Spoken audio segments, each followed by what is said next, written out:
For many Australians, there was a true sense of history in the making when Julia Gillard became the Australian Prime Minister. The significance of her rise has parallels in the election of US President Barack Obama, signalling profound change and a greater cultural maturity. Like in the United States, it also forced Australia to reflect on a past mired in prejudice and discrimination. Attacking people with red hair is the last bastion of acceptable racism left.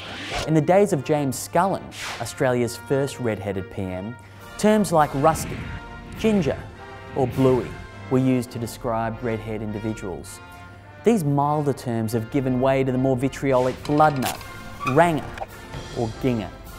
In a country where redheads face more than their fair share of ridicule in the media and on the playground, should we be even more impressed with Julia Gillard's feat than we otherwise would be? Not since Yahoo Serious has a redhead achieved such cultural prominence in this country. So what does that mean for Australia and the world?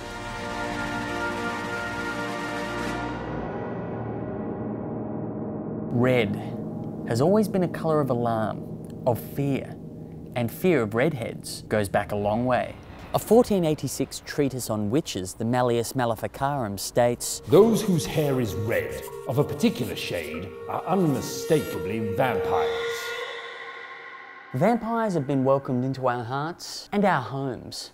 Why then are people with red hair still subject to hostility and abuse? Redheads make up only 1 to 2% of the population.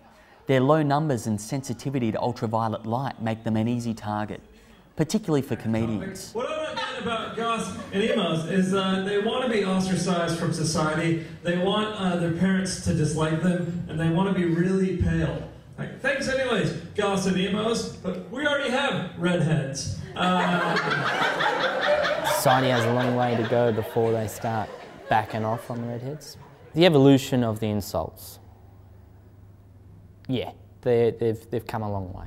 I play rugby and I rocked up actually just the other week and I was playing trying to catch the ball and I dropped it and within seconds someone yelled out, "Oh, good on you, Gillard." Carrot top, it's green. It's not red or orange, it's green. Ron Weasley's a big one, you know. How's Hermione? I don't know her. Sunburnt kid, lobster. Oh, you better put sunscreen on before you turn your light on. See, the thing is, I enjoy ginger ale. So I don't like it when I get called things that I enjoy. I can't eat oranges. Fanta. Can't drink it. Won't drink it. Oh, you're just topping up for the day. Huh. One I've only heard just recently, which I guess someone really smart came up with because it's quite intelligent, is daywalker. I've actually had to go, wait, hey, you know, like it takes a bit for me to go, oh, that was an insult. But they're clever, they're very clever, and I think they will get more intelligent.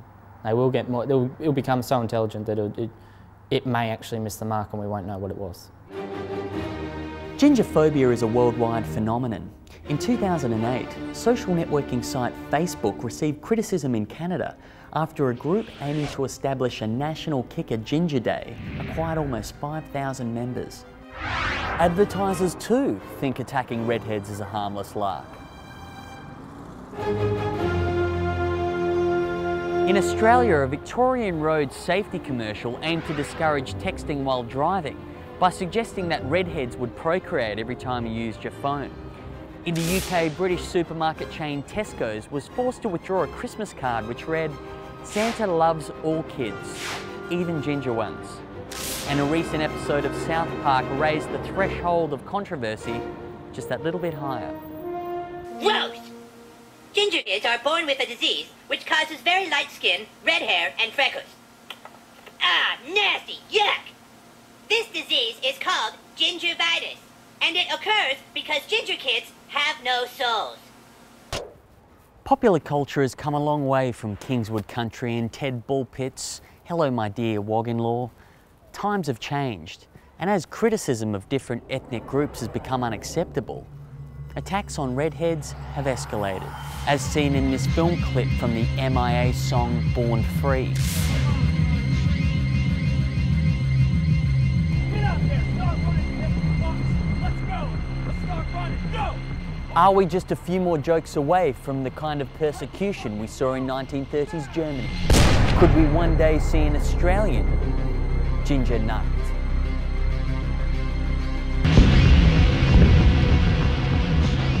Indeed, research has shown that the red hair causing pigment, MC1R, is in terminal decline. Some experts say redheads could go the way of the giant wombat as early as 2060. This would be a tragedy, not just for redheads, but for normal humankind. So important are they to the history of human evolution?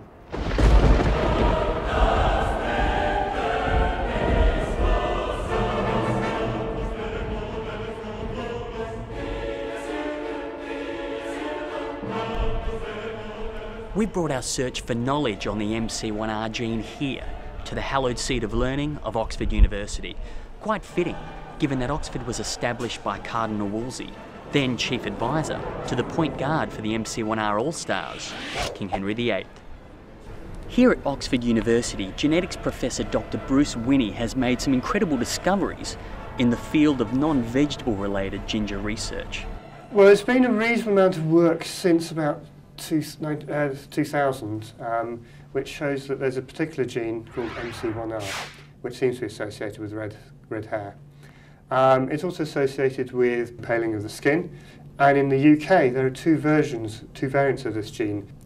And previous work has shown that if you have a copy of each of those, or two copies of one of them, the chances are you've got red hair.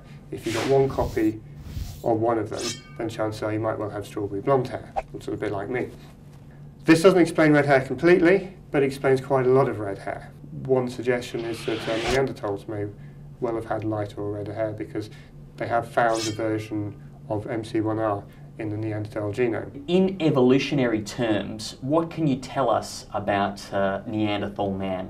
Probably about 4% of modern human genome is made up of Neanderthal genome.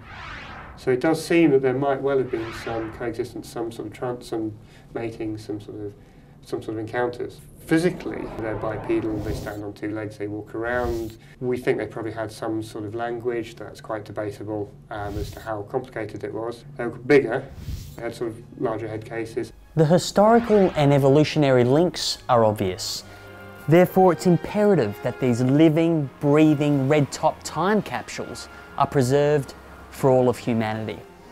How this could best be achieved is the subject of much debate, from the cryogenic freezing of selected volunteers to the quarantining of an insurance population to ensure their genetic survival. However, I believe long-term solutions will only occur with a profound cultural shift in attitudes and behaviour, and as recent history has shown us, such shifts might already be taking place.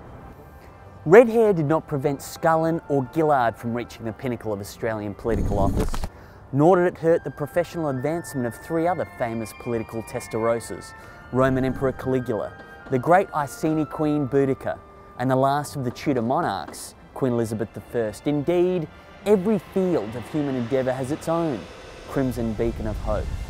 While the rise of Gillard doesn't quite amount to a national catharsis, it is a symbolic moment in the evolution of Australia's social history.